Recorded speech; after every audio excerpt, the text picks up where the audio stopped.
For Pacifica Radio, I'm Christina Onnested.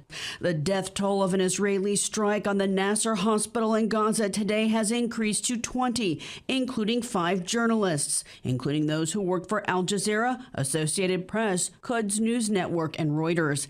Al Jazeera condemned yet another attack on its journalists in a statement and called for exerting international pressure and immediate action to prevent the silencing of Gaza's voice through the systematic targeting and killing of its journalists in full view of the world, the media network said.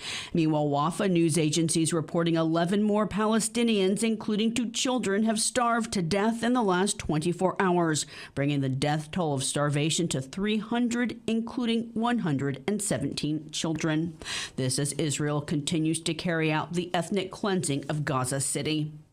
Russian drone strikes in the last 24 hours killed 3 Ukrainians. Russia's accusing Ukraine of drone strikes that sparked a fire at a nuclear power plant in the Kursk region Sunday as Ukraine was marking its Independence Day. No deaths reported, but a transformer was damaged. The United Nations nuclear watchdog called for protecting all nuclear facilities. U.S. Special Envoy Keith Kellogg and Canada's Prime Minister visited Kiev to mark Independence Day. Canada's Prime Minister Mark Carney pledged $2 billion in arms to Ukraine. $800 million of this will help strengthen Ukraine's arsenal for the most urgently needed defense equipment, drones, ammunition, armored vehicles. And we had a discussion today about specifying and targeting that assistance where it will have the greatest impact, and we will do so. Norway pledged $695 million in air defense systems, including Patriot missiles. No word yet about when or whether a peace summit between Russia and Ukraine will actually take place. President Donald Trump's deployment of National Guard troops to Washington, D.C.'s streets has increased to 2,200, with at least 7 Republican-led states assisting in sending in their National Guard.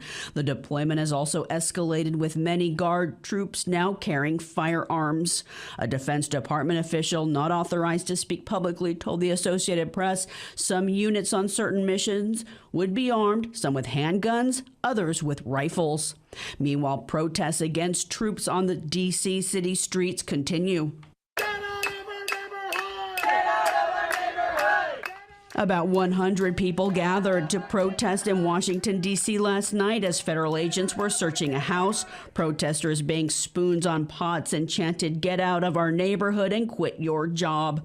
President Donald Trump is threatening to deploy federal troops to other cities, including Baltimore, Chicago, and San Francisco. Chicago's a mess. You have an incompetent mayor, grossly incompetent.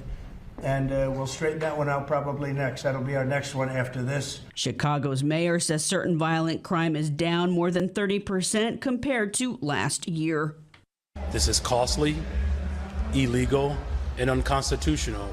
I'm going to use every single tool that is at my disposal in order to keep the people of the city safe. Illinois Governor J.B. Pritzker warns the move is a trial run for a police state. The two will speak out at a press conference later today. Criticisms mounting after the Trump administration's Department of Justice released the transcripts of an interview with Jeffrey Epstein's ex-girlfriend Ghislaine Maxwell from prison. Farah Siddiqui reports. Critics charge the just-released interview of Ghislaine Maxwell shows the convicted sex trafficker can't be trusted about who participated in late pedophile Jeffrey Epstein's crimes. Maxwell told a DOJ official she never saw anyone doing anything wrong. The family of Epstein victim Virginia Giuffre calls that laughable and accuses justice of giving Maxwell a chance to rewrite history and angle for a pardon from Trump.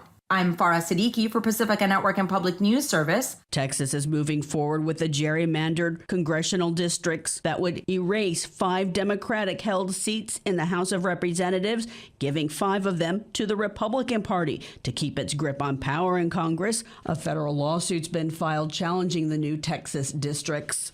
The man wrongfully deported to El Salvador, Kilmar Brego Garcia, now faces deportation to Uganda after checking in with immigration officials today in Baltimore.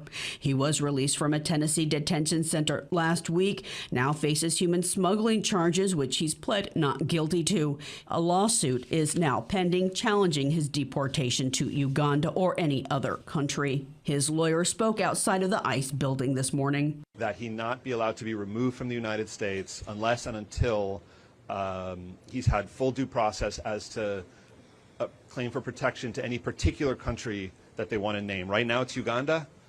Tomorrow it might be, who knows, right?